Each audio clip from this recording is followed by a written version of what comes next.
আজ শক্তি চট্টোপাধ্যায়ের জন্মদিন। শক্তি চট্টোপাধ্যায়ের জায়গা বাংলা সাহিত্যে যে ঠিক কতটা সেটা বুঝিয়ে বলার অবকাশ রাখে না। আজ তার জন্মদিনে তার লেখা একটি অত্যন্ত প্রিয় কবিতা আমি পাঠ করব।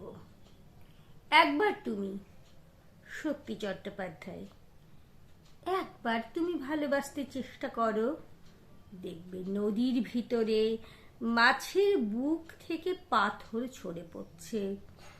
পাথর পাথর পাথর, আর নদী সমুদ্রের জল। নীল পাথর লাল হচ্ছে, লাল পাথর নীল।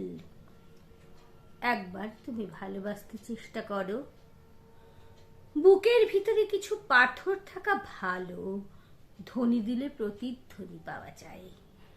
সমস্ত পায়ে হাঁটা পথই যখন পিচ্ছিল, তখন এই পাথরের পাল একের পর এক বিছিয়ে যেন কবিতার নগ্ন ব্যবহার, যেন ঢেউ, যেন কুমোরটুলির সলমা চুমকি জরি মাখা প্রতিমা। বহুদূর হেমন্তের পাশুটে নক্ষত্রের দরজা পর্যন্ত দেখে আসতে পারি। বুকের ভিতর কিছু পাথর থাকা ভালো। চিঠিপত্রের বাক্স বলতে তো কিছুই নেই।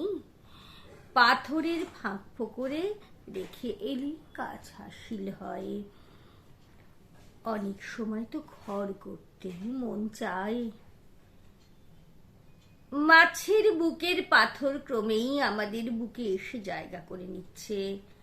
আমাদের সবই দরকার।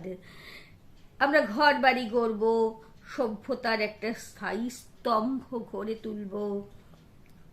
রূপালী মাছ পাথর ঝরাতে ঝরাতে চলে গেলে একবার তুমি ভালোবাসতে চেষ্টা করো।